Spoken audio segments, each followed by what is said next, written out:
I want to thank you for sending me these questions. You say that you have been reading fourth way books on your own, and one of the first things that I can see from your questions is that they come from a very specific perspective. The intellectual view, the cosmological aspect of the various books that are available out there, especially Uspensky. And what is evidently missing here is what can also be found out there, and that is the commentaries of Maurice Nicole, who was given the authority to teach by both Uspensky and Gurdjieff, and who focused especially on that inner work of practical application of these ideas that brings about authentic transformation,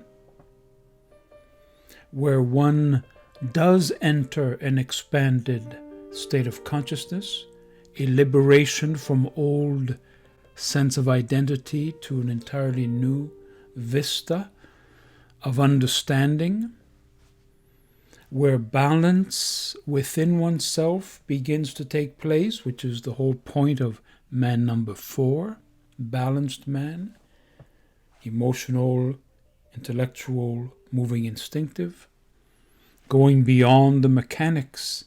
This is where the work is. So your questions, which I will respond to, miss the mark, miss the point of what these teachings are meant to give us.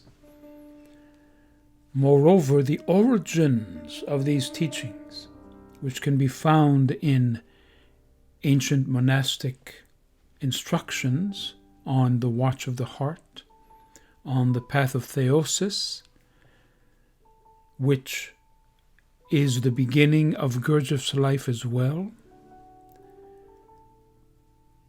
reveals to us what the ultimate aim is, which is not satisfying the intellectual mind with particular rational perspectives on the nature of the universe and such,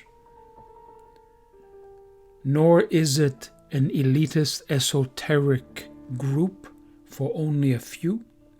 It is at its heart and its purpose the Christian journey of awakening to union with God. And this Gurdjieff did not stress, although it can be found clearly in his writings, in his reverence, in his heart. But he left it to his students as they came out of their state of sleep and dysfunction to discover for themselves what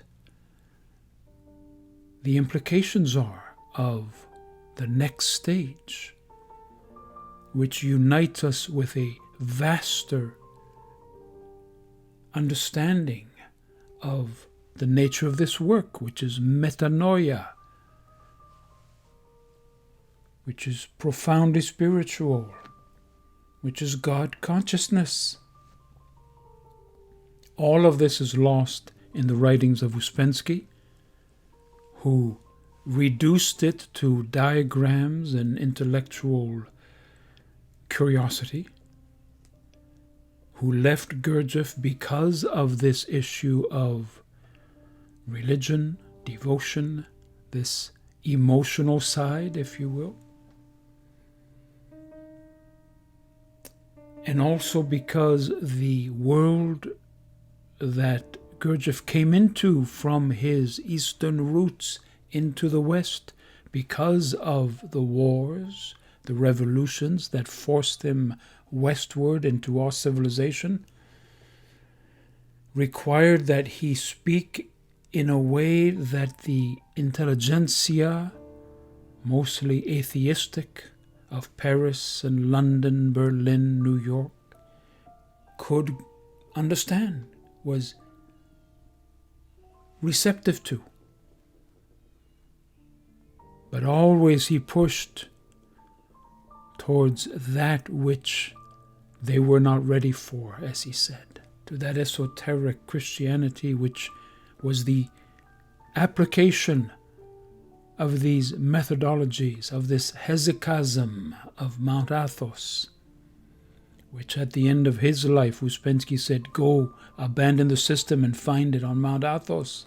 He knew that the approach that he had popularized and which you have come across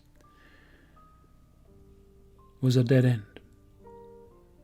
So having said that, let me now respond specifically to your questions.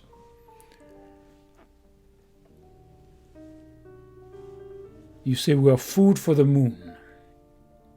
You are taking a line, a metaphor, a reference from Gurdjieff, who was always multidimensional in what he had to say, and reducing it to such a line.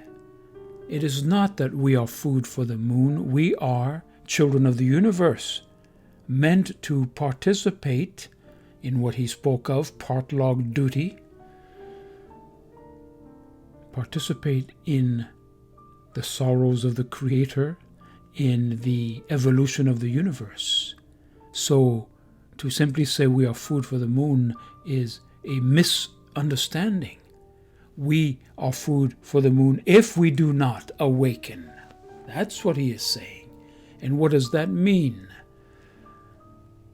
He suggests that wars and human insanity of that nature feeds something, namely the moon, a process of organic nature that is not interested in human evolution and human potential, revealing to us that the consequences of not awakening, of not self-remembering, entering that third state of consciousness, finding real I, is to be compost, if you will.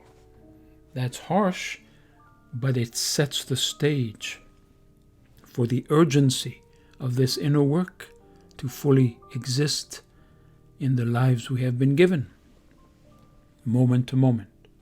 So you ask, why did the Absolute take the trouble to create the universe? Just for the sake of feeding an evil place like the moon? Was not the Absolute supposed to avoid such an arrangement? Well, the error here is in that word, the Absolute, which originates in Greek philosophical thought. But even there, with Plotinus and Plato himself, we discover something way more emotional than the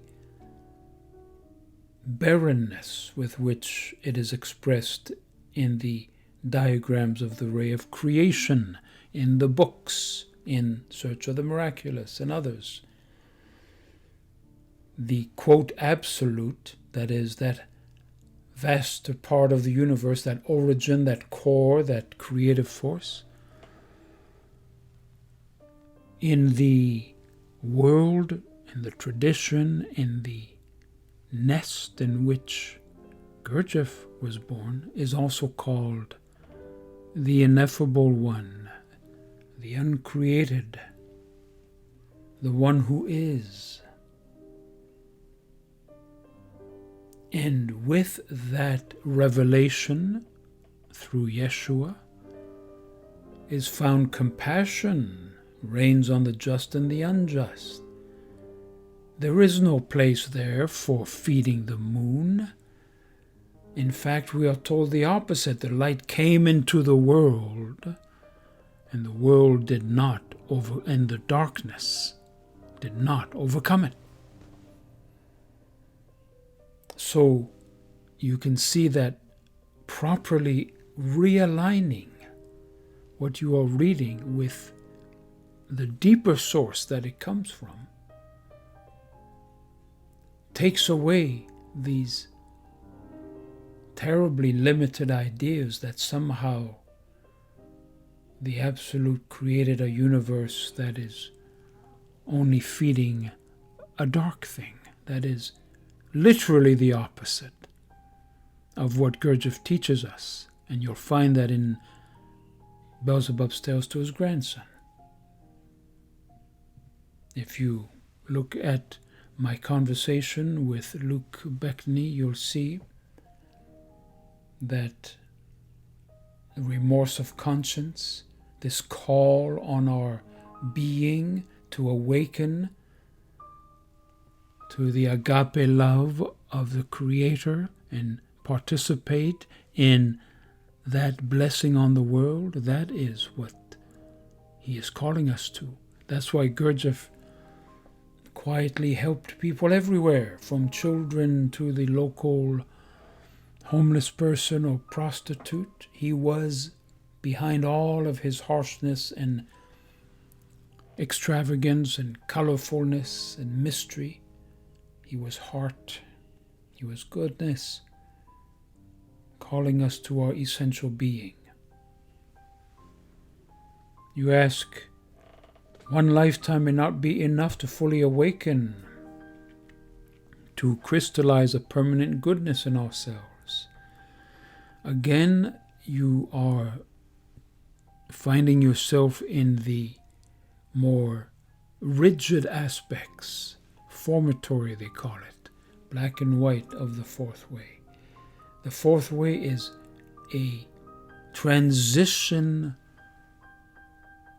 venue through which we find our way to the spiritual and religious. So it is not about we must reach a certain level or else. It is about we must awaken to what we are meant to do and to be with our attention and our will. And the issue of whether we properly crystallize our higher being bodies is another conundrum of the mind rather than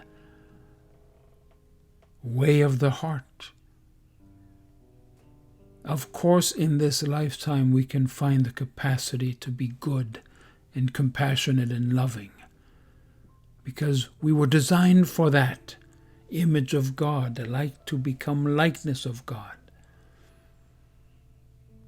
And perhaps this is a limitation of what Gurdjieff tried to do through his system, because where you are finding yourself is precisely where much of those who claim to be Gurdjieffian schools live and turn cold and barren and miss the real teaching.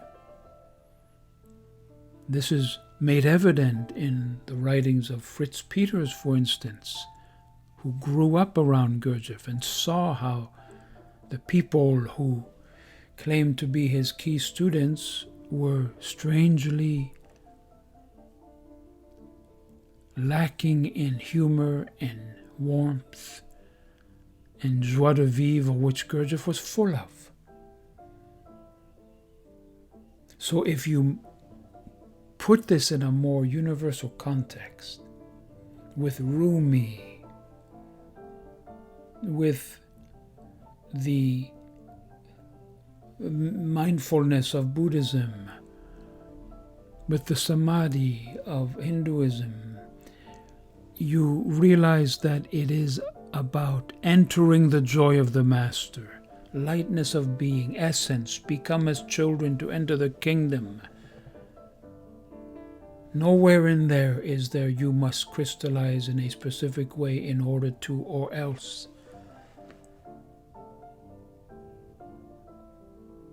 And besides, we have help. If our heart yearns truly for this higher potential, help comes to us and lifts us out of our limitations and dead ends.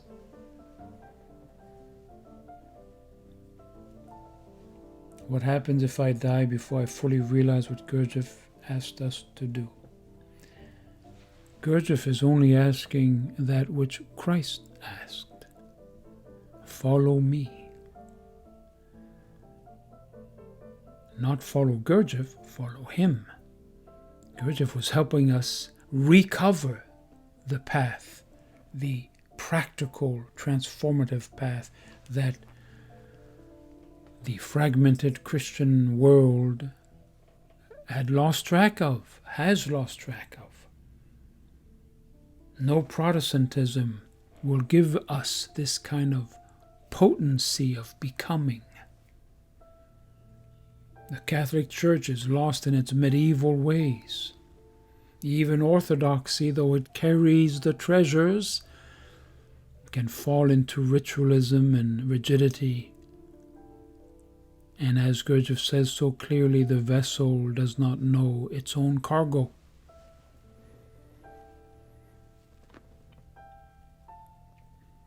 You ask, will whatever I have accumulated spiritually be lost upon death?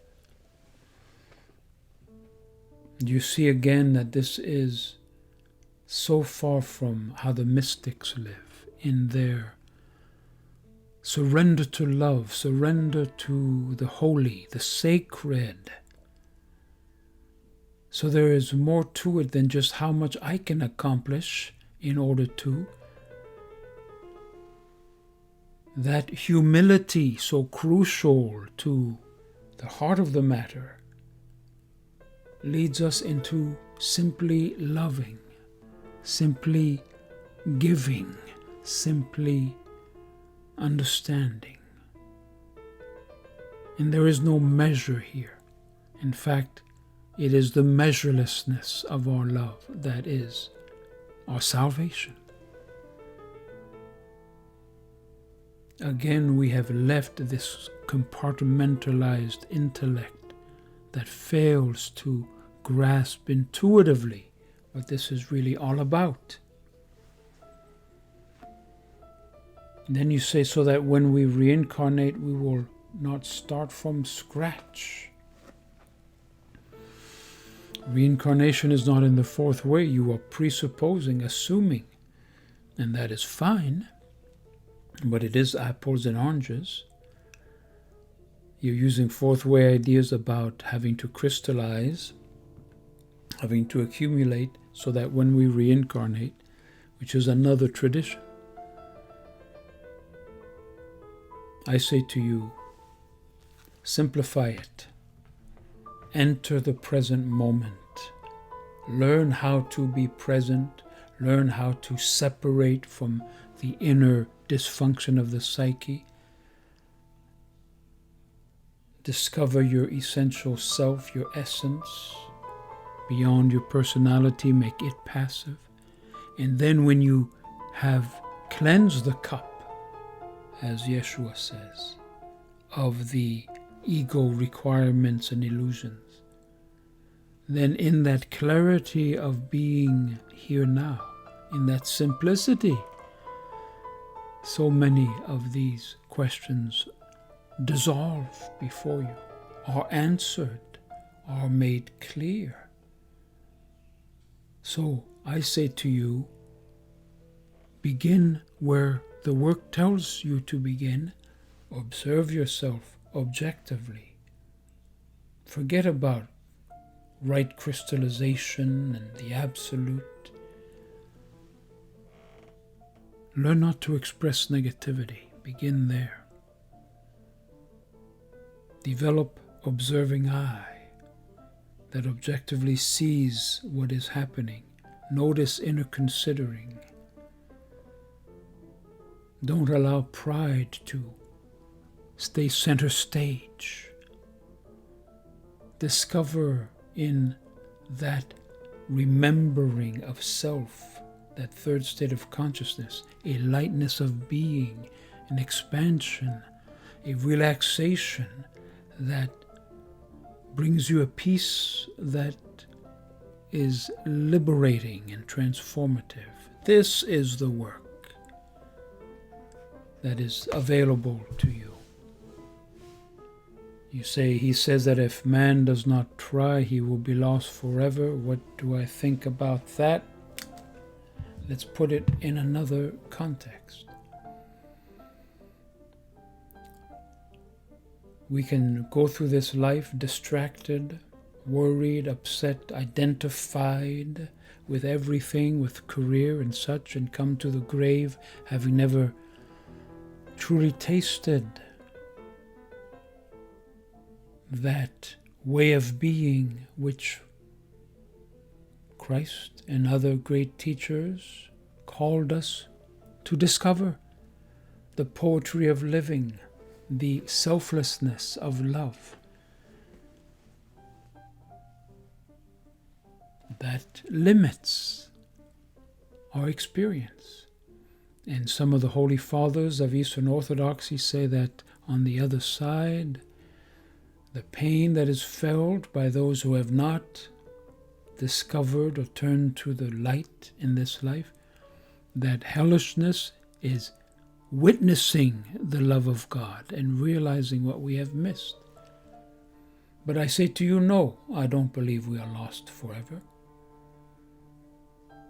My father, who was a minister, but a rational one, social justice, who did not transcend personality, he's not lost forever. Our Creator is pure goodness. And ultimately there is a salvific, universal redemption for all, because He understands why we didn't find what we failed to look for, what others should have made available to us, or the circumstances of life. We understand that, so we can be sure that higher beings understand that. So I say to you, this is perhaps another area where Gurdjieff is limited, because it does not match what Yeshua said, revealed about the nature of God. I would say the same about his references to school. A man is lost without school. I can confirm to you that is completely false. That is, in fact, profound blasphemy, because esoteric schools themselves are limited. I've been in one. And when one leaves it, having learned to truly think for oneself, to not fall into a cultish mindset, one discovers with the mystics that God is everywhere and not exclusive to a school or a path that is profoundly rigid and limited. And yes, it causes fear. I did 45 years ago have the fear of that. Reading what Gurdjieff said, I have learned something beyond that now. When Gurdjieff was about to die, he drove some of his students who were there, and spoke of it later, to a church where he sat there in silence for a very long time. He may have had his own remorses, his own errors, but regardless, he broke into the Western world with seeds that were an extraordinary gift. Transformed my life, certainly, and that of others. Reintroduced us to the depths of Christianity in a way that might not have been possible, would not have been in my lifetime. And so, when all is said and done, mistakes and otherwise, it was for the good. But we must learn to think for ourselves. We must verify for ourselves. We must follow what our heart ultimately tells us. That's what he wanted. He did not want a bunch of blind followers, idolaters, cult members. Never. He threw them all out. He wanted us to become a real person, awakened, to the mystery and wonder of existence.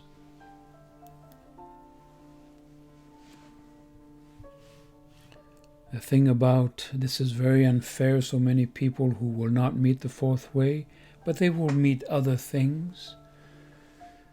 Some will go into religion, some will go into yogic practices, one way or the other. The important part is not the specific, unique, only here do we find the truth thing. It is opening the heart to become a lover of the mystery of life, to discover the ecstasy of Rumi in love. This can happen with or without a fourth way. Human suffering can cause such wisdom. And so it is not an exclusive path. It is part of a larger whole. It is a methodology that helps us along the way to some extent, and then we move on. Same with religion. It can help us, and then we move on. As I say so often, mystics, lovers of the holy, cannot fit into any box. Ultimately, we are created to know for ourselves in our connection with the divine, individually, something of this truth, and to give ourselves to it fully through whatever tradition we come. Again, according to Gurdjieff, they will be lost and discarded forever. Do I think this is acceptable? That's right, Gurdjieff says, die like a dog and all that. No, not at all.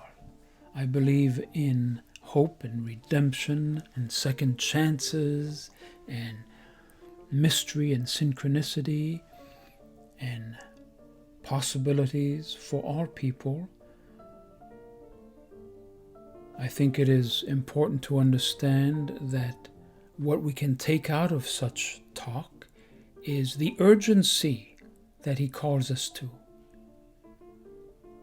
That example of the man reading his newspaper sitting in his living room while his house is on fire. He says that is our condition, and there is truth there because time marches on every moment that we are not present, are not conscious, are not free from identification and negativity and worry and fear. We are missing our existence, and that is an urgent thing. So there is an element of truth in what he is saying, but it is not the truth. It is not condemnation for all. There is and will be chances, opportunities. Someone's kind grandmother will help them know what life should really be about. Whatever, poetry, music, all of us in 1,000 ways are given opportunities to find our heart of hearts, our capacity for goodness and love. And when all is said and done, we are accepted back into the heart of our Creator.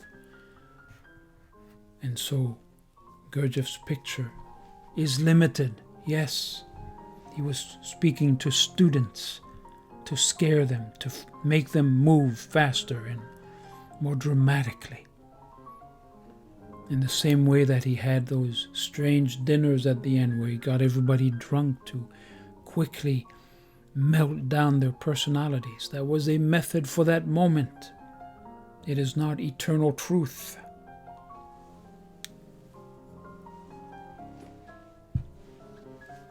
The chosen ones, we are all the chosen ones by the fact that we exist on this earth. And we have to choose the good, the true, the beautiful as best we can, as opposed to the selfish, the mean-spirited, the cruel, the violent. That's where the choices are made, not the particular school or tradition or secret teaching. It is so much more straightforward in the ordinariness of life.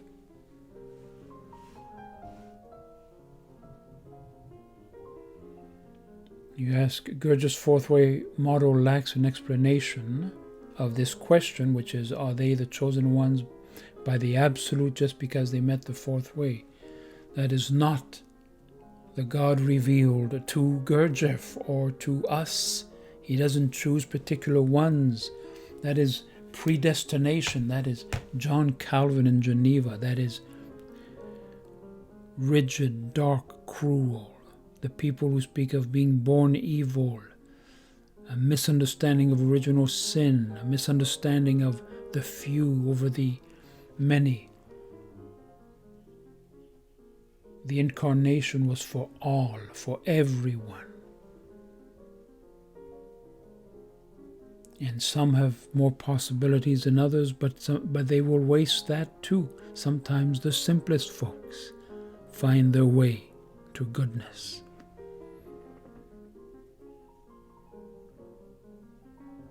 And the Holy, through Spirit, reaches out to us all the time, seeking to give us messages and hints of the direction we ought to take.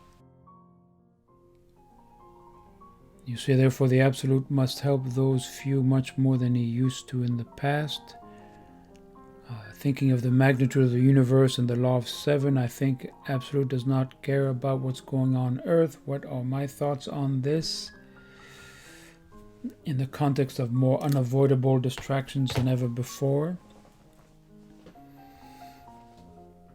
Well, you are looking, aren't you, even in the midst of all these distractions, without a holy elder to guide you or tradition, finding in the books, what does the Master say? Seek and you will find.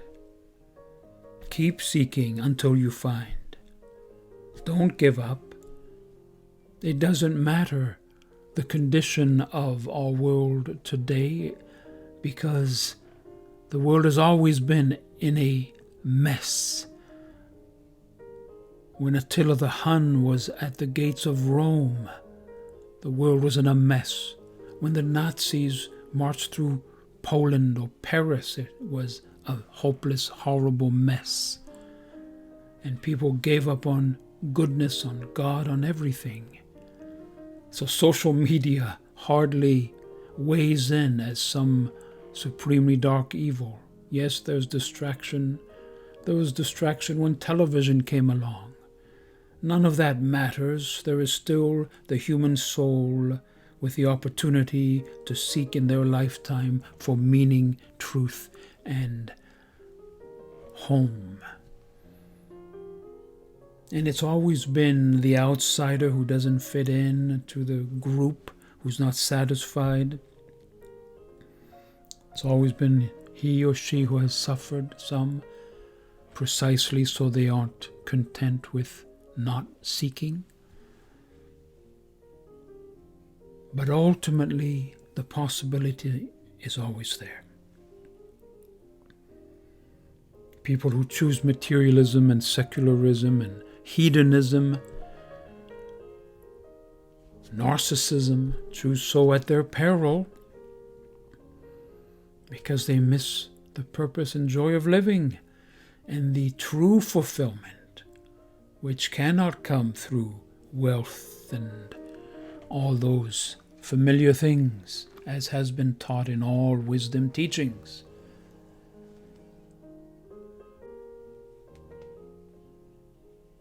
So, it is a terrible mistake to think that the Absolute, that the Creator does not care.